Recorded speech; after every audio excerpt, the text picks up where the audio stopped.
지금부터 녹음할게요. 자, 그래서 지난 시간에 우리가 그 토션 포뮬러를 타오는 IP분의 TR이라고 우리가 얘기를 했었고요. 자, 그 다음에 우리가 또 한 가지는 또 여기서부터 우리가 또 뭐 한 가지를 또 구해야 되는데요. 어떤 거냐면 우리가 앞에서 GR, 그러니까 요 앞에 식 타오 맥스는 GR 세타라고 그랬어요. 그죠? 타오 맥스, 그러니까 뭐냐면 요 식이 결국은 뭐냐면 G의 R의 세타라는 식이 되겠죠. 그죠? 그래서 요식 없어지고요. 남는 그 식에서부터 세타는 GIP분의 T라는 거를 여러분들이 아실 수가 있고, 그리고 파이는 아까 L, 세타는 L분의 파이를 했으니까 파이는 L 곱하기 세타예요. 세타가 여기다 L 곱하기 되면 GIP는 TL이라는 또 식 하나를 구하실 수가 있어요. 그래서 파이는 GIP분의 뭐 TL이라는 식을 여러분들이 하나 얻으실 수가 있고요. 이게 뭐냐면 비틀림이에요. 비틀림 각이에요. 토크 T, 길이 L인 서큘러 단면의 프리즈매틱 바가 토크 T를 받고 있었을 때, 포쇼를 받고 있었을 때의 비틀림 각은 파이는 GIP분의 TL. 그래서 우리가 앞에 식에서 2장에서 늘어나는 길이 있죠. 엑셀로드 가정했을 때 델타는 뭐라고 그랬냐면 EA분의 뭐 PL이었죠. 이번에는 뭐냐? 같은 프리즈매틱 바에서 물론 단면은 서큘러지만 그거의 비틀린 각 파이는 뭐냐? GIP분의 우리가 TL로 여러분들이 쓰실 수가 있고요. 여기서 쭉 보면 결국 뭐겠어요? P하고 T하고 뭐 연관성이 있고요. 유사성, 어나리지가 있고, 그 다음에 델타하고 또 뭐예요? 파이랑 관계가 있고요. 그 다음에 EA랑 또 뭐냐면 뭐 GIP랑 또 관계가 있죠. 그죠? 같은 상사성이 존재를 한다는 거예요. 그래서 2장에서는 엑시얼 로드에 작용하는 엑시얼 로드 P가 작용하는 거기에 대한 변형에 관한 거. 두 번째는 뭐냐면 똑같은 이제 길이 L인 토션 바가 있었을 때 토크 T를 받고 있었을 때의 변형 비틀링과의 관계가 이와 같은 관계가 있다는 거예요. 그러니까 우리가 보통 상사성이라고 얘기하죠. 아날리지라고 얘기하지만 상사성이라는 그 두 개는 다른 거지만 이퀄이 아니에요. 이퀄리브리엄이 아니고 이퀄리티가 아니고 상사성이 있다는 거예요. 같은 의미라는 거. 그래서 파이는 GIP분의 여러분들 TL이라는 식을 얻을 거고요. 나중에 2학기 때 여러분들이 제가 늘 여러분들하고 재력학 1에서 늘 얘기하는 것 중에 하나가 그 두 번째, 그러니까 뭐냐면 그 재력학 2에서 2학기 때 꼭 들으라고 막 얘기를 하는데요. 거기 가면 여러분들이 또 마찬가지로 이러한 빔이 있었을 때, 빔에 우리가 하중이 가해졌을 때, 수직 하중이 가해졌을 때 요거의 변형량이 있어요. 이 변형량은 우리가 V라고 얘기를 하고 디플렉션 V라고 하면 이것도 마찬가지로 유사한 EI분의 P 3, 뭐 L 좀 나오는데 2EI, 3EI 뭐 되는데 이러한 형태로 또 나와요. 그래서 그 곧 세 가지가 뭐냐면 익스텐션, 잡아당기는 거, 비트는 거, 그 다음에 누르는 거, 이 세 가지가 다 상사성이 존재를 하게 되고요. 그래서 그거에 대한 것들이 재력학 2에 나와요. 그래서 제가 여러분들한테, 학생들한테 늘 얘기하는 것 중에 하나가 재력학 1은 필수고요. 2도 선택이지만 무조건 들어야 된다는 게 왜? 대학교 졸업하면서 빔 디플렉션에 대한 식은 여러분들이 공부하고 졸업하셔야 돼요. 그거 하지 않고 졸업했다는 얘기는 학부 때 그 구조 쪽 공부를 아예 안 했다고 보시면 돼요. 그래서 그 얘기를 참고로 말씀을 드리고, 마찬가지로 요 값이 뭐냐? GIP분의 L, 그러니까 L분의 GIP가 우리가 등가, 그러니까 토선에 대한, 그러니까 비틀림에 대한 그 스티프니스가 되겠죠. 그래서 스티프니스가 오른쪽에 거는 F는 플렉시빌리티가 우리가 그거에 반대고, 그래서 앞에서 봤던 것처럼 L분의 EA처럼 L분의 GIP로 여러분들이 쓰실 수가 있다는 거예요. 그죠? 자, 그다음에 서큘러 튜브 같은 경우는 가운데가 없는 거. 여기 오른쪽에 나와 있는 거는 바깥 반지름이 R2고요. 안지름이 R1으로 돼 있는 요런 거예요. 그래서 이 경우는 어떻게 할 거냐? 똑같아요. 그냥 IP만 구하면 되죠. IP만 구하면 되는데 IP를 뭐 바깥쪽 거 그래서 32분의 파이의 D2의 4승 마이너스 32분의 파이의 D1의 4승. 요거 해서 그냥 대입만 하면 돼요. 그러면 IP 구해서 대입하면 우리가 구할 수 있고, 대신에 우리가 원래 솔리드일 경우는 여기 있는 것처럼 이러한 형태로 우리가 작용을 해요. 삼각형 형태로. 근데 할로우일 경우, 튜브일 경우는 이 안에는 없잖아요. 안에 없으면 스트레스가 없는 거고, 스트레스는 여기서부터 발생을 해요. 그래서 이러한 사다리꼴 모양으로 우리가 스트레스가 분포를 하는 거예요. 만약에 이 안에 이렇게 있으면 존재를 할 건데 없고 이 없죠. 그러니까 요만큼만, 그죠? 요만큼만 존재를 해요. 됐죠? 자, 그래서 이렇게 존재를 하게 되고, 또 특별한 케이스로 만약에 이 thickness가 반지름 제일 마지막 케이스인데요. 그 thickness가 반제린보다 매우 작은 경우, 그러니까 뭐냐면 되게 얇은 것, 띵월드일 경우에는 여러분들이 아마 그 재료학 8장에서 이게 나왔을 건데요. 정확하게 IP는 이렇게 구하면 되고요. 이렇게 구하면 되고, 근데 이게 thickness가 매우 작았을 때, thickness가 매우 작을 경우는 우리가 근사화된 식으로 2파이 R의 3승의 T라는 식을 여러분들이 아마 예제 문제를 풀었던지 모르겠지만 일단 이게 책이 8장에 나와요. 그래서 2파이 R의 3승 T를 대입을 하면 우리가 이렇게 하지 않고 이렇게 해도 차이는 별로 없어요. 언제? R이 T보다 많이 클 때. thickness가 매우 얇을 때는 차이가 별로 없다는 거 여러분들이 나중에 아실 수가 있을 거고요. 자, 그래서 잠깐 리마인더 마지막 정리를 좀 하면 일단 우리가 지금 봤던 토션 포뮬러는 아까 앞에도 얘기했지만 토션 포뮬러, 그러니까 타워는 IP분의 TR이라는 식은 언제 가능하냐, 사용 가능하냐, 서큘러 크로스 섹션일 경우에요. 그러니까 단면이 사각형은 안 돼요. 단면이 서큘러인 경우만 여러분들이 사용이 가능하다는 거 여러분들이 알아놓으셔야 되고요. 당연히 리니어 일래스틱 머티리얼은 당연한 거고 우리 앞에서 계속 얘기했던 것처럼 리니어 일래스틱이어야 되고요. 그 다음에 할로바가 뭐 이피션트 하다, 이거는 지난 시간에 잠깐 얘기했지만 뭐예요? 여기 앞쪽 그림을 보시면 이 안쪽에, 그러니까 특히 이 안에는 뭐예요? 요 가운데 안에는 스트레스를 안 받아요. 왜? 없기 때문에. 그러다 보니까 이 안에 거 솔리드일 경우는 이 안에가 이 안쪽 영역이 낭비가 되는 거죠. 스트레스 받지도 않는데 거기다가 집어넣는 거지. 머티리얼을 분포를 시켰으니까 뭐예요? 낭비죠. 그래서 가운데를 파면 조금 더 뭐예요? 뭐가 이피션트 하다는 거예요.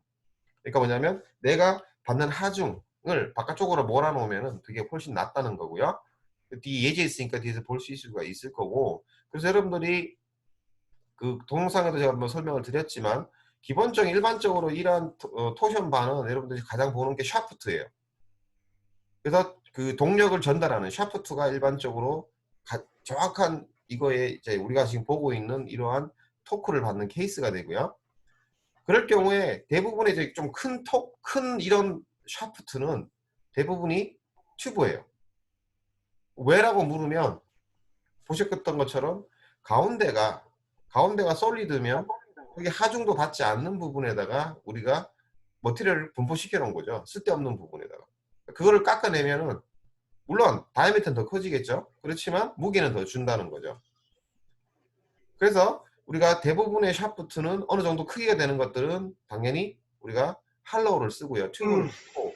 근데 작은 거, 예를 들어서 뭐 5mm, 3mm, 쪼매난 모터에 들어가는 거, 이런 것들은 그냥 솔리드를 써요. 왜?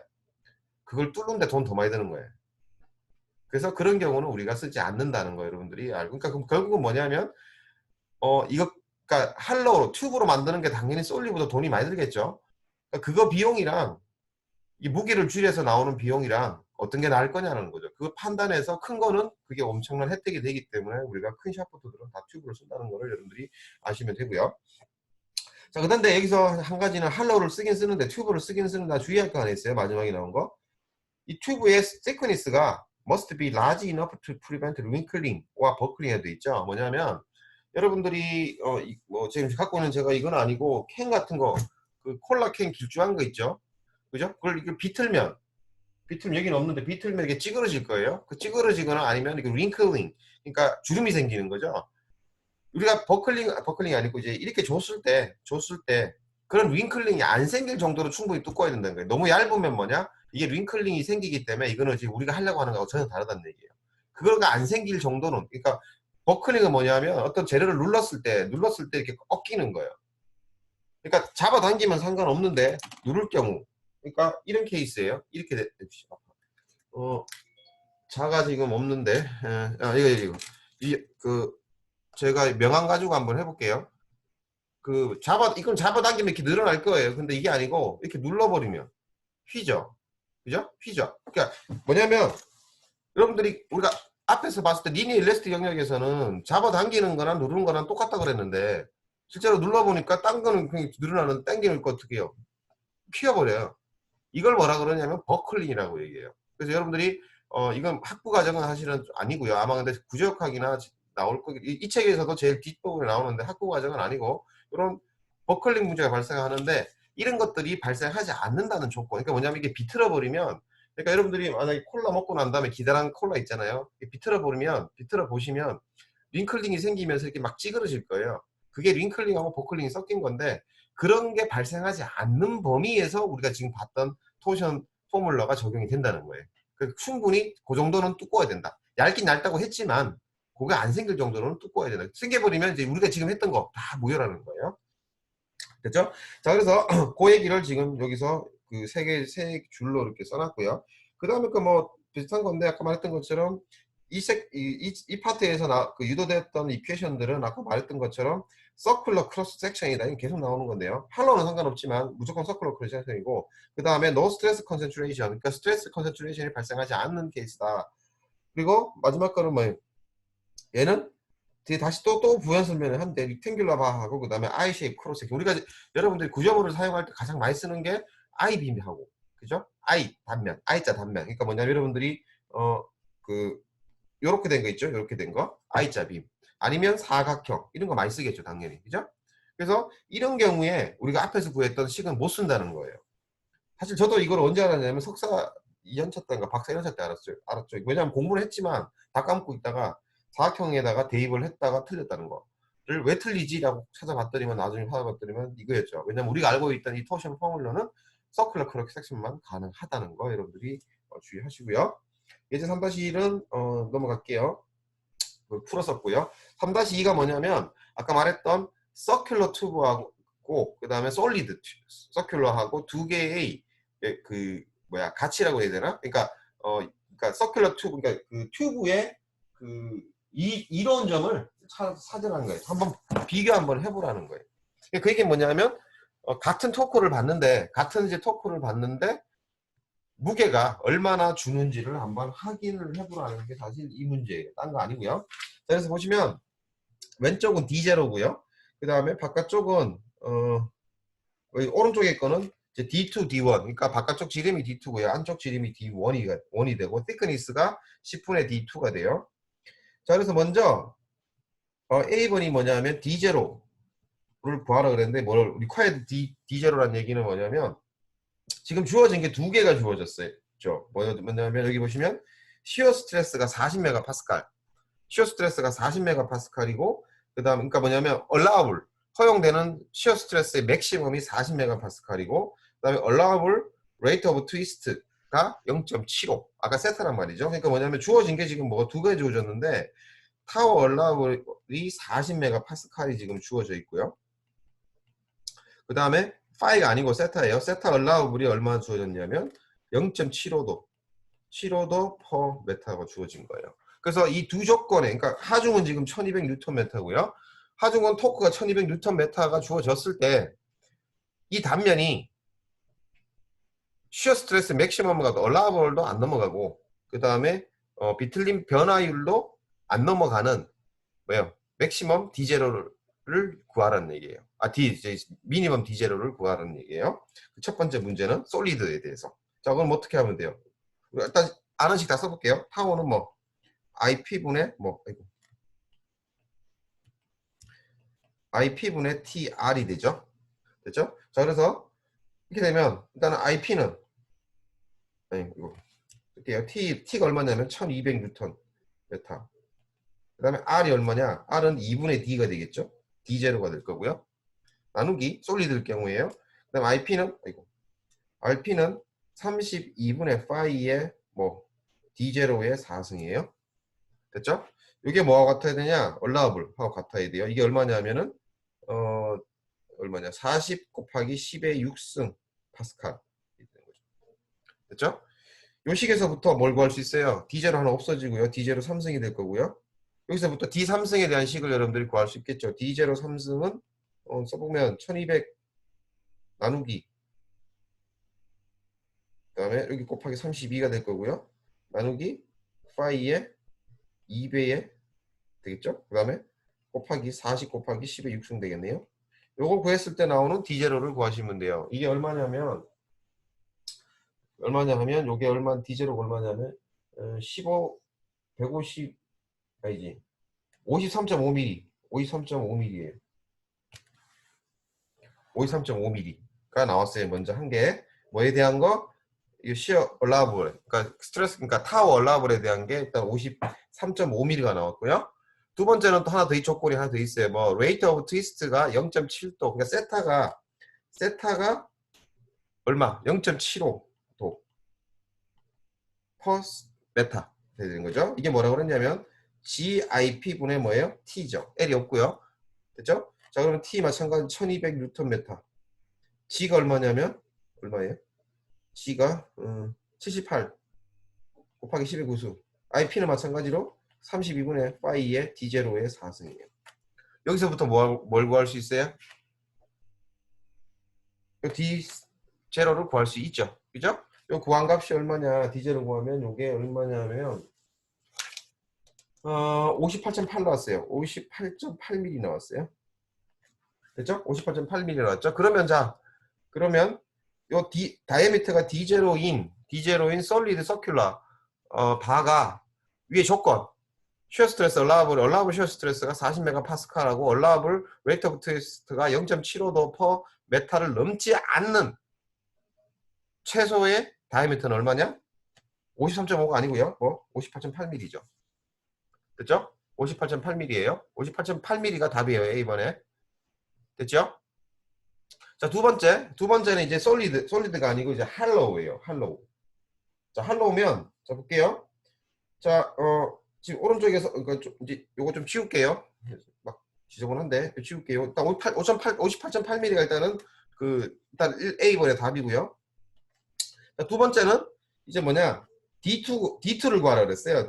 B번 문제는 아우터 다이아미터 D2, 그러니까 요 조건을 만족하기 위한 D2를 구하라 그랬고, 그러니까 D2하고 D1이 주어져 있는데 T가 주어져 있죠. 그러면 결국 D1은 어떻게 되냐면 D1은 뭐냐? D2에다가 뭘 빼줘야 돼요? T의 2배를 빼줘야 되죠. 양쪽에서 빠지니까. 그래서 곱하기 2T를 아니 곱하기가 아니죠. 빼기를 2T를 해줘야 돼요. 근데 T가 얼마냐면 10분의 D2니까 이건 얼마예요? D2는 0.8 D2예요. D1은. 자, 됐죠? D1하고 D2 관계가 이렇게 되고요. 요래 했을 때 마찬가지로 우리가 앞에 거하고 똑같게 해주면 돼요. 뭐 타워 얼라블은 뭐냐? IP분에 똑같으니까 IP가 뭐냐? 32분의 파이에 뭐 D2의 4승 마이너스 뭐 D1의 4승이죠. D1의 4승이니까 0.8의 4승에 D2의 4승이 돼요. 됐죠? 그 다음에 T 1200 곱하기 R이 얼마냐면 2분의 D2죠. 그래서 2분의 D2가 돼요. 왜? 타워 맥시멈은 어디예요? 바깥쪽이죠. 바깥 서피스이기 때문에 D2가 위치에서가 맥시멈 값이 되고 요거를 만족하는 D2를 마찬가지로 구하실 수가 있죠. 그죠? 그래서 이거 구하게 되면 얼마냐면 63.7mm 7mm가 됐어요. 됐죠? 두 번째는 세타 얼라블 0.75도 퍼 메타. 이게 뭐가 되느냐? G 얼마?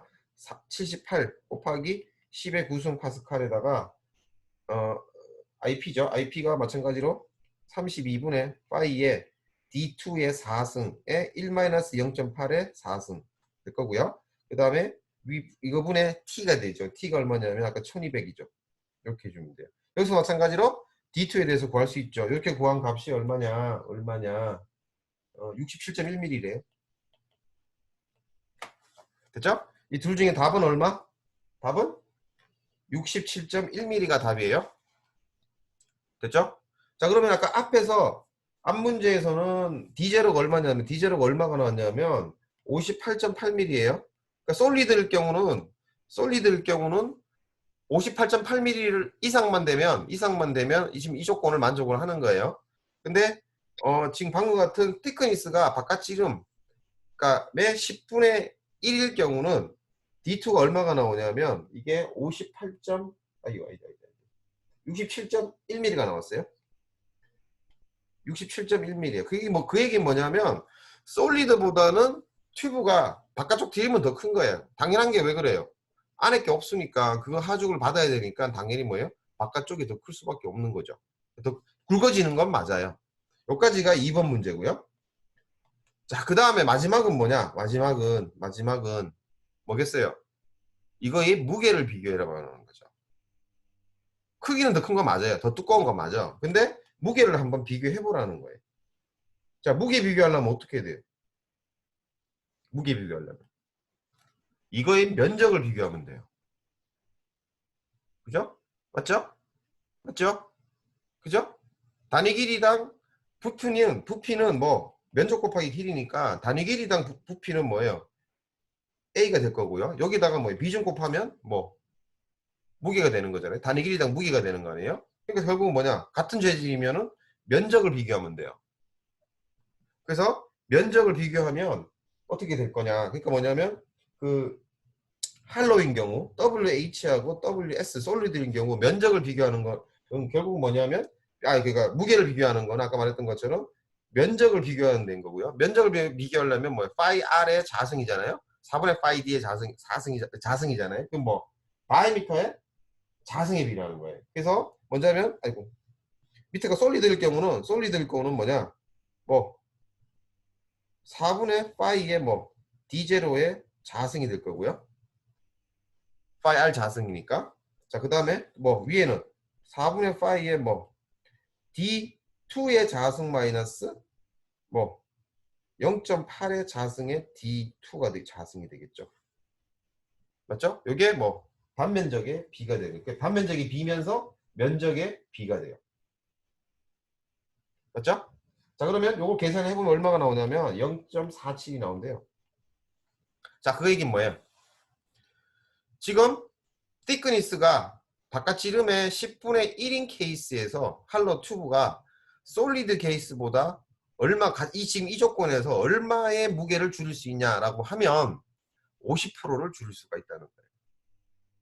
근데 다이아미터 크기는 커져요. 그건 달 수밖에 없죠. 왜? 요만한 게 맞던 거를 솔리드가 맞던 거를 요만한 게 맞는 거죠. 근데 안에는 비어있어. 그래서 무게는 뭐냐? 50%를 줄일 수 있다는 거예요. 0.47이니까 53% 정확하게. 그죠? 53%를 줄일 수가 있다는 거예요. 그래서 튜브는 할로우를 쓸 수밖에 그러니까 튜브가 아니고 샤프트는 뭐예요? 할로우를 쓸 수밖에 없는 거예요. 쓸데없는 부분을 없애기 위해서. 근데 단 아까 얘기했던 것처럼 여기는 없는데요. 좀 예를 들어서 뭐 드론에 쓰는 조그만한 모터 뭐 한 이 정도 되는 거 이런 게 안에 티크니스가 얼마냐 그 다이미터가 얼마냐면 한 5mm, 6mm 정도 돼요. 6파이나 아마 5파이, 6파이 많아봐야 10파이도 안 되는데 그거는 솔리드를 써요. 왜? 6mm짜리 구멍 뚫는 거보다는 구멍 뚫어서 할로우 만든 거보다는 그냥 솔리드를 쓰는 게 어차피 작은 거니까 무게가 차이가 없지만 여러분들이 아마 트럭들 잘 보시면 대형 트럭 보시면요 후륜이잖아요. 그럼 엔진에서 밑에를 잘 지나가다 쳐다보시면 샤프트가 이렇게 그 앞에 이렇게 엔진 쪽이 있고 이제 앞에 바퀴가 있고요. 뒤쪽에 바퀴가 이렇게 있으면 요 뒤에가 이제 짐 실는 부분이죠. 밑에 잘 보시면 요렇게 되어 있는 어떤 바 같은 게 돌아가는 게 보이는 게 있어요. 이게 뭐냐? 엔진에서 이제 동력을 뒤쪽 바퀴에다가 전달해 주는 거예요. 그게 바로 샤프트예요. 이 정도의 샤프트라 그러면 다 뭐냐? 튜브로 만든다는 거죠. 왜? 무게 줄이기 위해서. 그리고 여러분들이 이제 상상이 안 가겠지만 크다란 배 있잖아요. 컨테이너선 같은 경우는 이 샤프트의 이제 다이미터가 얼마냐면 3, 4m 넘어요. 사람 키도 커요. 다이미터가. 크다란 스크류를 돌려야 되니까 엄청 커요. 그러니까 2, 3m 넘는다고요? 그런 경우는 당연히 솔리드로 만들 이유가 없어요. 왜? 무게가 엄청 무거워지는데 이 몇십 톤이 되는 샤프트를 무게 반 10톤이 되는 샤프트를 솔리드로 만들어야 되는데 할로우로 만들면 50톤 5톤으로 만든다. 당연히 5톤으로 왜? 무게가 이 샤프트의 무게가 크잖아 높잖아요. 그러면 뭐가 문제겠어요? 전체 무게가 무거워지는 것뿐만 아니라 첫 번째 무리 주는 데가 어디냐면 이 샤프트를 양쪽에 잡고 있어요. 이렇게. 이 뭐로 잡냐? 베어링이에요. 이 베어링의 용량이 커져야 되고요. 무게가 무거워지면 이 베어링의 마찰이 커져서 베어링에 또 갈아줘야 되고 그런 일들이 많이 부가적인 일들이 많이 생겨요. 그래서 무게가 줄이는 거는 전체 무게뿐만 아니라 이런 부분적인 거에서도 부품에 대한 영향을 많이 주기 때문에 무게는 가벼운 게 가장 좋은 거예요. 자, 그리고 또 한 가지. 무거우면 어떻게 되겠어요, 또? 우리는 지금 고려하지 않지만 자중이 있잖아요. 자중 때문에 휘어요. 이렇게 휜다고. 그걸 돌리면 휜 거를 돌리면 어떻게 돼요? 이게 휘어서 돌아가는 거죠. 그럼 밸런스 깨지는 거죠. 여러 가지 문제들이 발생을 해요. 그래서 무게가 작은 게 좋은 거예요. 일단은 엔지니어 관점에서 우리 구조 쪽에서는요. 그래서 우리가 할로우를 쓰는 이유를 여러분들이 이 3-2번 예제 그 다음 예제도 마찬가지예요. 그 다음 예제도 그와 똑같은 비슷한 문제고요. 그래서 할로우를 우리 토크를 받는 토션을 받는 이 프리즈매틱 바에서는 할로우가 유리하다는 것을 여러분들이 여기서 보실 수가 있을 거예요. 됐죠? 자, 그래서 앞에 우리가 그 동영상 강의 그 장에서도 제가 설명을 드렸지만 2장도 1장하고 그대로 넘어가요. 보시면 1장에서 우리가 뭐 토션 포뮬라 말을 안 썼지만 스트레스 구하고 그 다음에 변형 구했죠. 여기 그 다음에 뭐 했냐? 넌 유니폼 바를 했어요. 여기서는 넌 유니폼 토션이 돼요. 그래서 넌 유니폼이라는 얘기는 우리가 프리즈매틱 바 말고 뭐냐면 프리즈매틱 바 말고 다이미터가 변하는 경우도 넌 유니폼하고 그 다음 또 한 가지는 그냥 프리즈매틱이라도 그 안에 이제 내부 인터널 토크가 다른 케이스. 어떤 케이스냐면 여기서부터 여기까지 자르면 요거는 뭐예요? 똑같죠? 그죠? 다음에 똑같으니까 이건 유니폼한 케이스야. 근데 요 오른쪽은 또 어떻게 돼요? BD는 AB하고 BD 비하면 BD는 또 두꺼워졌어요. 틀려졌죠? 두 번째 또 뭐가 있냐면 BC하고 CD의 뭐예요? 사이에 작용하는 토크가 또 틀려요. 그죠? 틀리겠죠? 요 가운데 T3가 하나 더 있으니까. 그래서 이런 케이스를 말하는 거예요. 자, 그래서 우리 앞에랑 똑같아요. 뭐냐? 요 각각 AB, BC, CD 영역 세 가지로 나눠서 이 문제는 풀어야 되는 거죠. 그래서 먼저 뭐냐면 TAB 구해야 되고요. AB 간의 토크를 구해야 되고 그 다음에 TBC를 구해야 되고요. BC 구간의 토크를 구해야 되고 그 다음에 TCD, CD 구간의 토크 T를 구해야 돼요. 그 각 구하는 거는 우리가 앞에서 했던 거랑 똑같은 거죠. 이퀄리브리엄 이퀘이션을 여러분들이 만들어서 여러분들이 해야 되는 거예요. 자, 그래서 T1 플러스, 그러니까 제일 오른쪽 거 요거 구하려면 TAB 구하려면 제일 오른쪽에 나와 있는 것처럼 요 그림을 그리면 되죠. 그죠? 그래서부터 TAB를 구할 수 있고요. 두 번째 요 TBC는 요까지 자르면 되죠. 그래서 여기 TBC 작용했을 때 T1하고 T2에서부터 TBC를 구할 수가 있고요. 그 다음 세 번째는 마지막이니까 T1, T2, T3부터 TCD를 구할 수 있을 거예요. 그럼 T1, TAB, TBC, TCD 다 구했죠. 자, 그러면 마지막은 뭐? 요거 가지고 하면 돼요. 뭐 요거에 의한 변형은 똑같아. 파이 AB는 뭐 GIP AB에다가 뭐 TAB에다가 LAB. 얘는 위에 거는 파이 BC는 GIP BC에다가 뭐 TBC에 LBC. 이것도 마찬가지로 표시하면 되죠. 그래서 이와 같은 서메이션으로 여러분들이 표시하면 되는 거예요. 앞에 똑같아요. 그죠? 앞에서는 우리가 어떻게 표현했냐면 델타는 뭐 서메이션 델타 i라고 그랬고요. 그래서 서메이션에 뭐 E의 I, A의 I의 뭐 P의 I의 L의 I라고 그랬죠. 그죠? 똑같은 거예요. 두 개는. 그죠? 자, 두 번째 뭐겠어요? 당연히 그 다음은 컨티뉴어스한 케이스예요. 연속적인 케이스. 똑같아요. 뭐 여기 DX. DX라는 쪼매난 요소. 요만한 거죠. 요만한 거. 여기 DX예요.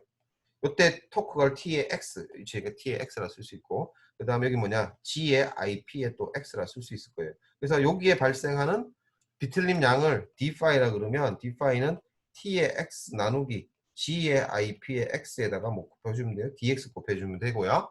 전체는 파이는 뭐예요? 요거를 적분하면 돼. 0부터 A까지 이렇게. 됐죠? 그 식이 바로 밑에 있는 요 식이에요. 똑같죠? 그죠? 앞에 거랑. 그죠? 서메이션, 뭐 서메이션 아니고 인테그랄 GIP분의 X, GIPX분의 T의 X의 DX로 여러분들이 쓰실 수가 있다는 거. 됐죠? 앞에 거랑 똑같으니까 넘어가도록 할게요. 자, 그래서 예제 3-4번은 우리가 거기서 풀었으니까 일단 넘어가도록 하고요. 그 다음 거도 뭐 그냥 복잡한 거라서 그냥 복잡한 건데 중요하진 않고요. 복잡한 거라서 그냥 넘어가도록 할게요. 이게 여기 또 여기다가 그러니까 이게 심판이 나오면서 여기다가 뭐냐 그 T를 또 바뀌게 만들어 놨어요. 머리 아프게 만들어 놨는데 그냥 넘어가도록 할게요. 중요한 건 아니고요. 자, 그 다음은 이제 뭐냐 경사면에서의 스트레스 스트레인 문제를 여러분들이 이제 풀 거예요. 자, 그래서 앞에 거랑 똑같이 계속 가게 돼요. 누가 옆에 친구가 저기 커피도 갖다 주나 보네. 자, 볼게요. 자유롭게 들으세요. 시험 말고는. 자, 그래서 그 뭐냐 푸어 슈어 상태에서 우리가 지난 시간에 봤던 푸어 슈어 상태에서는 우리가 그러니까 파지티브 토크가 작용했을 땐 사실 요거죠. 요 모양이죠. 오른쪽 이렇게 모양이 되는 거죠. 이럴 때는 뭐예요? 네거티브 시어 스트레스가 작용을 했어요. 어떻게? 요렇게 작용했죠. 그죠? 요렇게 그다음에 요렇게 요건 네거티브 시어 상태인데 우리는 이제 고르지 말고 여기서는 뭐냐 파지티브 시어 상태를 볼 거예요. 그래서 파지티브 시어 상태에서는 실제로는 토크는 네거티브 방향으로 작용을 해야 돼요. 여기처럼 두 개처럼. 그죠? 이건 네거티브 토크가 작용한 케이스죠. 그죠? 그랬을 때 뭐냐 파지티브 시어 스트레스가 작용한 케이스 바로 이 케이스예요. 이게 어떤 케이스? 시어만 작용하죠? 푸어 슈어 상태가 돼요. 됐죠? 자, 그래서 우리가 앞에서 우리가 이미 경사면에서의 스트레스 상태를 볼 때 그 경사각을 어떻게 했어요? 경사각의 정의는 그 면의 수직인, 그죠? 법선 방향하고 평행축, 그러니까 엑셀 방향의 축하고의 각도, 뭐냐? 요 세타를 우리가 뭐예요? 그거의 각이라고, 그러니까 경사면의 각도라고 우리가 정의를 했고요. 자, 그러면 제 왼쪽에 있는 게 이제 푸어 시어 상태, 파지티브 푸어 상태 이렇게 되고요. 요거를 딱 잘랐어요. 이렇게 딱 잘랐어. 잘랐더니만 뭐냐 요런 묘황이 됐죠. 자, 그래서 왼쪽에는 쉬어 두 개가 있고요. 그 다음에 요 면에 노멀 스트레스하고 그 다음에 쉬어 스트레스가 부호는 이렇게 되겠죠. 노멀 스트레스는 파지티브 방향, 쉬어 스트레스도 마찬가지로 파지티브 방향이니까 이쪽 방향으로 해서 요 타워 세타, 그러니까 시그마 세타랑 타워 세타 요 두 개를 지금 우리가 구해야 되는 거예요. 됐죠?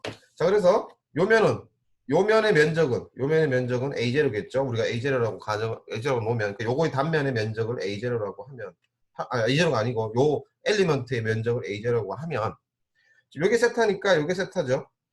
그죠? 자, 그러니까, 여기의 면적은, 여기, A, 뭐, 1이라고 그럴게요. A1은 어떻게 돼요? A0분의 A1이 뭐예요? 탄젠트 세타죠. 그죠? 그래서 A1은 뭐, A0의 탄젠트 세타. 면적이 요거예요. 요거. 밑에 면적, 아래 면적이 요거고요. 그 다음 경사면 면적은 여기 A2라 그럴게요. A2는 뭐? A2분의 A0가 뭐예요? 코사인 세타죠. 그래서 A2는 뭐예요? 코사인 분의 A0니까 시컨트죠. A0 시컨트 세타. 여기의 면적은 A0의 시컨트 세타예요. 됐죠? 여기까지 됐죠? 그래서 면적 구했어요. 됐고요. 자, 그 다음에 두 번째. 그 다음은 뭐냐? 그 다음은 이제 면적은 구했으니까 우리가 힘은 뭐예요? 힘은. 그 면에 작용하는 힘은 스트레스 곱하기 면적이니까 우리가 여기 먼저 왼쪽 면, 요 면에 대해서는 타워 곱하기 A0 하면 그냥 그게 힘이에요. 요 시어 스트레스에 의해서 왼쪽 면에 작용하는 힘이 되는 거고요. 밑에는 스트레스가 타워니까 면적을 곱하면 되니까 A0의 탄젠트 세타가 여기 면적이에요. 힘이에요. 자, 그 다음에 요 면적, 그 빗면의 면적, 경사면에서의 면적이 A0의 시켄트 세타니까 그거의 경사면에 접하는 방향의 힘은 여기다가 시어 스트레스 곱하면 되고요. 그 다음에 노멀한 방법은 시그마 세타 곱하면 되죠. 그래서 이렇게 여러분들이 표시하실 수가 있을 거예요. 됐죠? 여기까지 됐죠? 자, 그럼 그 다음은 뭐겠어요? 요거를 뭐 평형 방정식, 이퀄리브리엄 이퀘이션을 여러분들이 만드시면 돼요. 자, 그래서 먼저 뭐 여러 가지 방법이 있겠지만 그냥 책에 나와 있는 것처럼 시그마 세타하고 타워 세타 방향으로 놓을게요. 그래서 먼저 시그마 세타 방향, 요 방향으로 볼게요. 요 방향. 자, 그러면 시그마 세타 A0 세타 시컨트 요거 첫 번째 거 하나. 두 번째는 또 뭐 있어요? 요거 있겠죠? 요거 타워 A0. 타워 A0는 요 방향인데 요거에 뭐예요? 요쪽 방향이죠. 그럼 뭐예요? 요게 세타였으니까 이거에 뭐? 사인 값이죠. 그래서 타워 A0의 사인 세타. 그 다음 밑에 면 있죠? 요거죠. 타워 A0의 탄젠트 세타에다가 이번엔 또 뭐예요? 이쪽 방향이죠. 이쪽 방향. 그죠? 그러니까 뭐 사인 세타 방향이죠? 맞아요? 맞아요? 아니죠. 원의 방향이 이 방향이죠. 그죠? 제가 말했던 것 아니죠? 뭐 이 방향이죠. 그러니까 이 방향이죠. 이 방향. 그럼 여기를 해야 돼요. 뭐 타워 A0의 탄젠트 세타가 힘이고요. 이거에 뭐 사인 90도 마이너스 세타가 돼요. 됐죠? 근데 사인 90도 마이너스 세타니까 이게 뭐예요? 코사인 세타죠. 그죠? 세타니까 뭐예요? 요시 값이 돼요. 방향은 둘 다 마이너스 마이너스. 됐죠? 자, 그 다음에 타워 세타 방향 볼게요. 타워 세타 방향. 자, 요 방향 볼게요. 요 방향. 자, 먼저 요거 하나 있고요.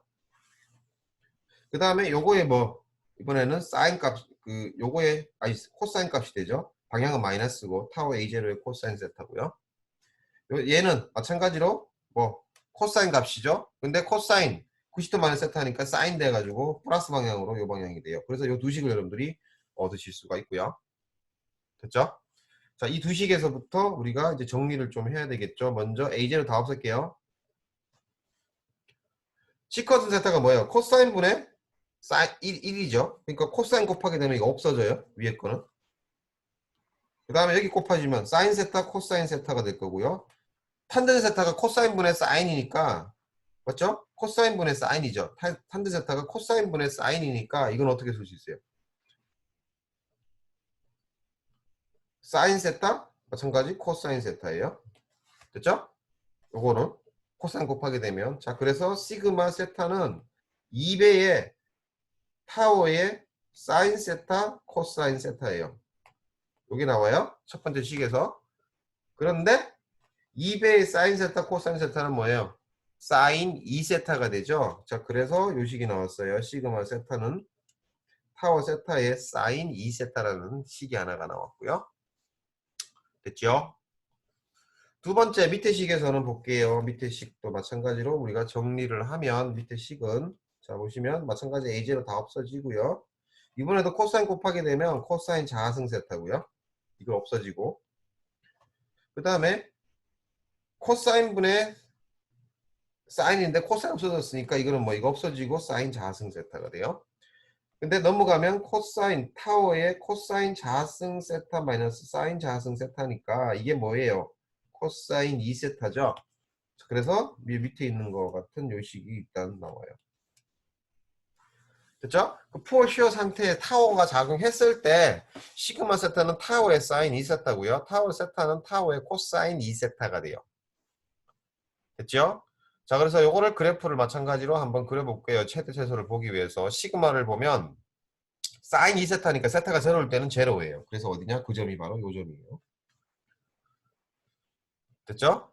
두 번째는 뭐 45도일 때 2세타가 90도가 되니까 1이 되잖아요. 45도 때 뭐예요? 맥시멈 1이 돼요. 다시 90도면 0이 되고요. 그 다음에 마이너스 45도면 뭐예요? 마이너스 90도가 돼갖고 마이너스 1이 여기가 되고요. 그 다음에 여기가 돼요. 그래서 요와 같은 그래프가 뭐예요? 시그마 세타가 요가 그래프가 되고 맥시멈 값은 어디예요? 4 어디예요? 45도일 때. 그래서 바로 여기 요 케이스가 되고요. 두 번째 케이스는 어떤 케이스냐? 두 번째는 이제 타고 세타는 코사인 세타가 제로일 때 1이죠. 그래서 여기에요. 그 다음에 45도일 때 90도죠. 제로예요. 여기. 그 다음에 90도일 때 180도니까 마이너스 1이에요. 여기에요. 그죠? 그래서 마찬가지 여기 되니까 이렇게 되는 거예요. 그래서 맥시멈은 어디냐? 0도일 때. 바로 이 케이스가 되죠. 됐죠? 자, 그래서 푸어 슈어 상태에서 슈어 스트레스의 맥시멈 값은 언제 0도일 때.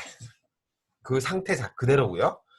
슈어 스트레스는 노멀 스트레스는 맥시멈이 언제? 45도일 때. 됐죠? 자, 그래서 자, 됐죠? 여기까지는 됐죠? 됐죠? 자, 그래 여기까지 일단 여기까지 됐죠? 자, 그래서 우리는 또 재미난 현상이 하나가 있는데 고전 일단 그림 밑에 첫 번째 그림은 아까 방금 설명했던 거 이제 표시한 거예요. 이게 맥시멈 슈어 스트레스 상태. 그 푸어 슈어 상태에서는 맥시멈 슈어 스트레스 상태가 바로 요거고요. 맥시멈 노멀 스트레스 상태가 바로 요거예요. 왜 이렇게 되냐? 아까 45도일 때 맥시멈이잖아요. 그래서 맥시멈 45도일 때 뭐예요? 아까 타워니까 여기 돼요. 그 다음에 이면은 요면은 마이너스 45도죠. 마이너스 45도는 얼마예요? 마이너스 타워예요. 그래서 압축이 발생해요. 이렇게 발생해요. 그래서 요한 상태. 그럼 어떻게 되냐? 얘가 늘어날 때 이렇게 늘어나요. 그렇죠? 이쪽 방향 45도 방향은 늘어나고 마이너스 45도 방향은 압축이 되는 이런 형태로 될 거고요. 자, 이 현상 때문에 재미난 현상이 있는데요. 제가 수업 시간에는 백목 갖고 이렇게 보여드리는데 지금 이러한 토크 지금 책에서 보시는 것처럼 밑에 나와 있는 것처럼 요 백목이라고 생각하시고요. 백목이 생각하시고 요거를 이렇게 비튼 거예요. 이렇게 비튼 거예요. 이렇게 비틀었을 때 지금 여긴 백목이 없어서 다음 시간에 제가 백목 하나, 지금 모듈 다 그 화이트보드로 바뀌어가지고 할 수 있을지 모르겠는데 이렇게 해버리면 근데 비틀잖아요. 비틀면 맥시멈 슈어 스트레스는 0도라 그랬고요. 그죠? 그 다음에 맥시멈 노멀 스트레스는 45도라 그랬어요. 자, 그러면 예를 들어서 슈어에 의해서 깨진다 그러면 이게 어떻게 돼야 되냐? 어떻게 돼야 되냐? 예를 들어서 이거를 얘를 이렇게 비튼다고 볼게요. 이렇게 비튼다고. 그죠? 비트는 거죠. 비틀었을 때 첫 번째 케이스, 그러니까 제로도 맥시멈 슈어 스트레스에서 얘가 파괴가 일어나려면, 그죠? 보세요. 파괴가 일어나면 이 두 면이 그냥 이렇게 떨어져야 돼요. 이렇게 돼야 돼요. 왜? 이 면이 미끄러져서 떨어지니까 이렇게 돼야 돼요. 그런데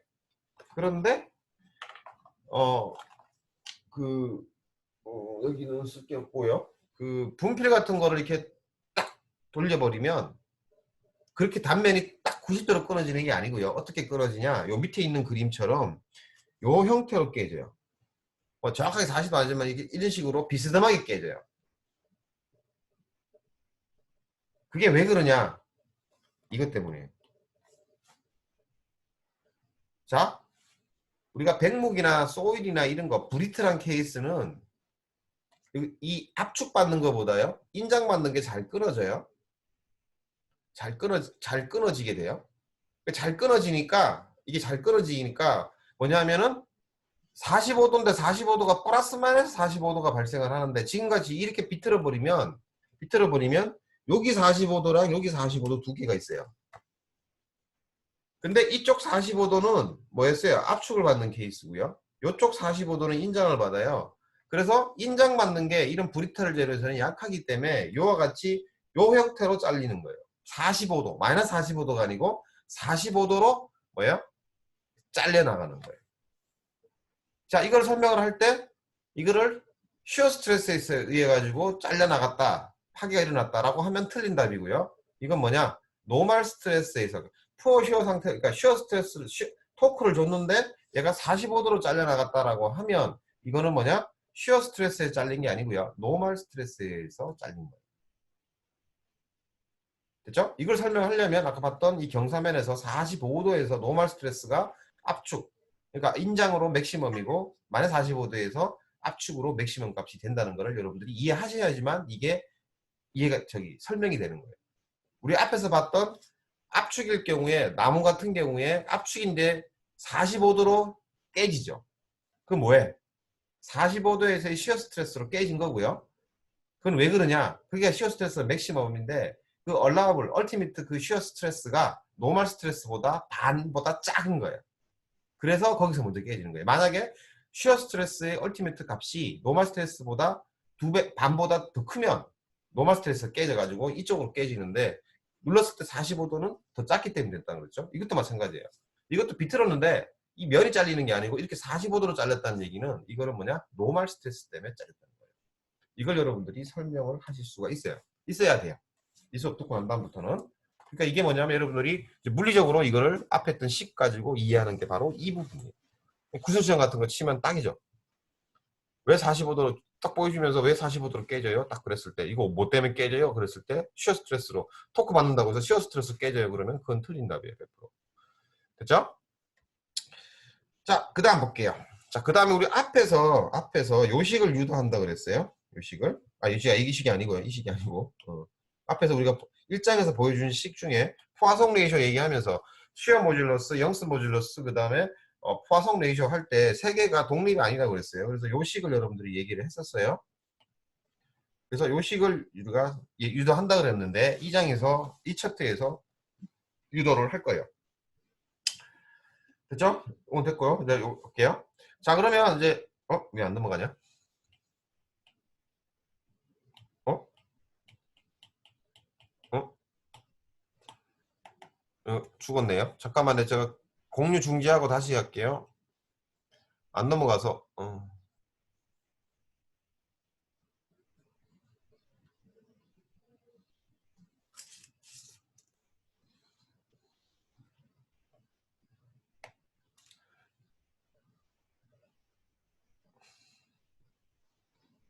됐죠? 자, 됐죠? 자, 그래서 이제 먼저 우리가 아까 그 요 상태, 푸어 슈어 상태, 요 상태에서 찌그러지면, 그죠? 요와 같은 형태가 된다 그랬고요. 자, 그때 슈어 스트레인이 요거 감마가 요거고요.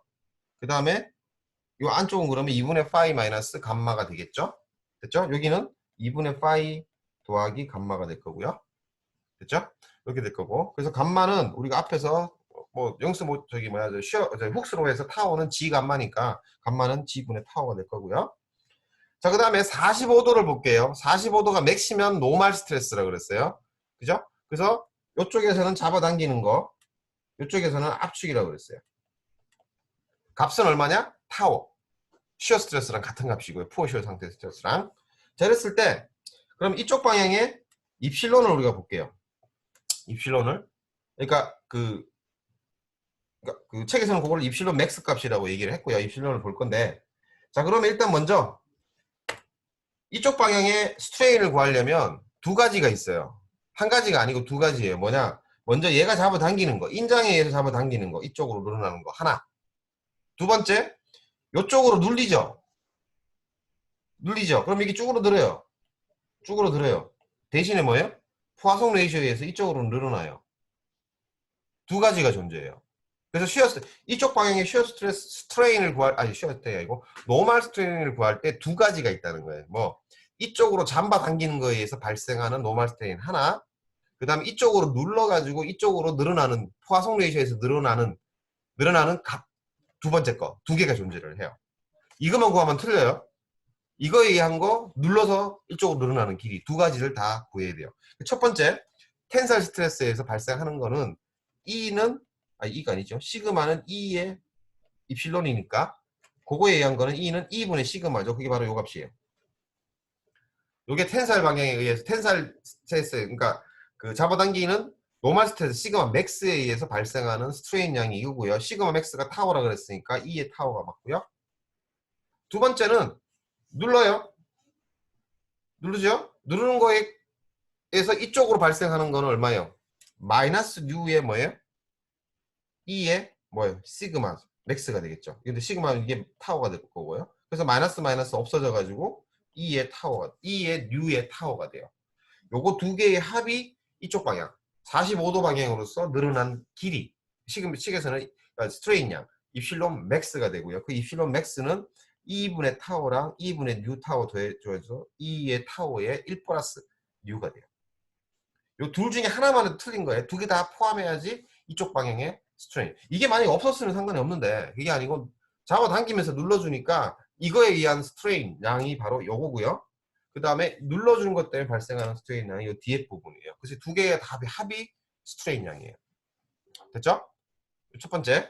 자, 두 번째는 기하학적으로 좀 볼게요. 자, 원래 이렇게 됐어요. 정사각형 HH에 볼게요.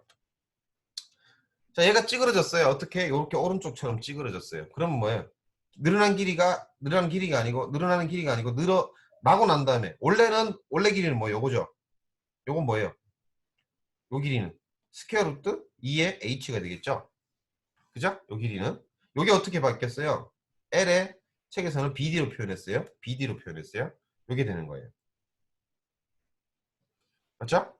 요거로 바뀌었어요. 자, 그래서 우리가 LBD하고 그 다음에 루트 2의 H하고 비교를 하면 여기 늘어난 길이의 스트레인이 입실론 맥스라 그러면 어떻게 돼요? BD는 원래 길이에다가 1 플러스 입실론 맥스 하면 되죠. 입실론 맥스가 늘어난 스트레인 양이니까. 맞죠? 이렇게 하면 LBD를 구할 수 있어요. 요식 하나. 두 번째는 기하학적으로 볼게요. 이렇게 됐을 때 오른쪽에 있는 삼각형처럼 됐을 때 이건 뭐예요? 코사인 법칙에 의해서 우리가 LBD 식을 구할 수 있죠. LBD의 자승은 뭐예요? 요거의 자승 더하기 요거의 자승 빼기 2배의 요거 곱하기 요거의 사이값. 이 식 알죠? 자, 그래서 그 식이 바로 이 식이에요. 먼저 LBD의 자승 더하기 이 밑에 거 H자승 H자승 빼기 2배의 2개의 곱하기 코사인 뭐예요? 요 사이값. 그래서 이렇게 돼요. 이게 뭐가 같아요? 요거 같죠? 같아야 될 거고. 맞죠? 같아야 되죠? 그죠? 그래서 이걸 자승하면 LBD의 자승은 요거랑 LBD 자승하면 2의 H의 자승에 1 플러스 입실론 맥스의 요거의 자승이에요. 요거하고 요식이 같은 거죠. 맞죠? 자, 그래서 요게 2H의 자승 마이너스 2H니까 2 없어지고요. H 자승도 없어지면 왼쪽은 1 플러스 입실론 맥스의 자승이 남고요. 오른쪽은 요거밖에 안 남죠. 여기 1밖에 안 남죠. 그래서 1 마이너스 코사인 2분의 파이 더하기 감마가 되고요. 근데 코사인 2파이 플러스 감마는 코사인 2파이 플러스 감마는 2, 4분면이니까 플러스 각도가 되고요. 그래서 그게 사인 아니 이제 마이너스 각도가 그 저기 이쪽 부분이니까 코사인이 플러스니까 이거는 사인이 마이너스가 되고 마이너스 붙으면 플러스 사인 감마가 되겠죠. 똑같이 될 수 있고요. 됐죠? 자, 그래서 1 플러스 오른쪽 우변은 1 플러스 사인 아이고 1 플러스 사인 감마가 되고요. 그다음 왼쪽은 풀어주면 1 플러스 2배의 입실론 맥스 더하기 입실론 맥스의 스퀘어예요. 됐죠? 요식이 나왔어요. 자, 그런데 입실론 맥스가 우리가 매우 작은 값, 감마가 매우 작은 값이니까 감마 저기 뭐야 입실론도 매우 작은 값이 될 거고, 그러면 하이어드 텀을 우리가 제외해 볼게요. 그럼 이게 없어진다는 얘기죠. 그죠? 하이어드 텀을 제거했어요. 자, 그러면 남는 거는 1 플러스 2의 입실론 맥스니까 1 없어지고 남는 건 뭐냐? 2배의 입실론 맥스는 뭐냐? 사인 감마예요. 근데 감마가 매우 작은 값이라 했기 때문에 요거를 우리가 근사화를 어떻게 할 수 있냐면 요거를 감마로 할 수 있고요. 그럼 결국 뭐냐? 2배의 입실론 맥스는 감마라는 식을 얻을 수가 있고요. 그럼 입실론 맥스는 뭐냐? 2분의 감마가 돼요. 됐죠? 그 다음에 감마가 뭐라고 하냐면 G분의 타워예요. 그래서 2분의 감마는 2G분의 타워가 돼서 이렇게 될 거고요. 이거는 훅스로에서 나오는 식이고. 자, 그 다음에 아까 앞에 식에서 뭐예요? 이쪽으로 잡아대는 입실론 맥스는 뭐 이쪽으로 잡아당기는 스트레인 양하고 눌러서 늘어나는 스트레인 양의 두 개의 합이라 했으니까 이거예요. 자, 이 두 식에서부터 입실론 맥스 제거해버리면 뭐예요? 오른쪽 식인 요 식이 나와요. 그래서 G는 2 곱하기 1 플러스 뉴분의 뭐예요? 2라는 여러분들은 식을 구할 수 있고요. 요게 뭐냐? 영스 모듈러스, 그 다음에 쉬어 모듈러스, 포화송 레이쇼, 뉴에 대한 서로 관계예요. 등방성체를 경우에. 자, 그래서 이거는 경험치가 아니에요. 이거는 뭐예요? 지금 수학으로 구한 거예요. 단 뭐 물론 미서변이라는 조건이 있긴 하지만 우리는 이거는 수학하고 기하학적으로 여러분들 다 구한 거기 때문에 이거는 이그젝트 솔루션이에요. 됐죠? 됐죠? 자, 그래서 요거는 여러분들이 이런 관계가 있다는 거 여러분들이 일단은 알아 놓으셔야 되고요. 됐죠? 3-6번은 제가 풀었던 것 같고. 됐죠? 자, 그래서 오늘은 여기까지만 할게요. 여기까지 해서 이제 진도는 상당히 지금 빠른 편이고요. 그래서 G는 3-35번까지 유도하는 C까지 일단은 제가 나갔고, 그러니까 그 관계까지 했다는 거로 여러분들이 일단은 해놨고요.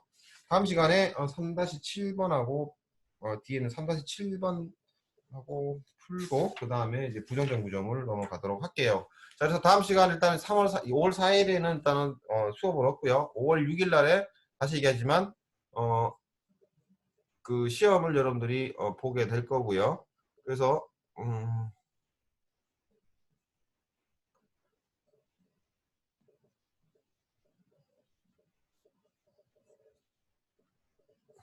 자, 그래서 이 화면과 같이 5월 4일 말고 5월 6일 날 퀴즈를 볼 거고 시험 범위는 1장이에요. 1장의 문제 아마 2개 내지 3개니까 상당히 바쁠 겁니다. 그래서 작성하셔가지고 바로 보내시면 돼요. 됐죠? 다른 거 없죠? 그래서 마찬가지로 오픈북입니다. 오픈북은 상관없고요. 지난번처럼 그렇게 치시면 되고요. 문제 풀어서 보내주시면 되고, 그 다음에 아까 말씀드린 대로 몇 번 말씀드리지만 뒤에서 보고 이러지 마세요. 보고 뭐 도와주고 이런 장면 발견이 되면 무조건 뭐 F라는 거 여러분들 주의하시기 바래요. 일단 됐죠? 그럼 일단은 뭐 다른 질문 사항이 있으면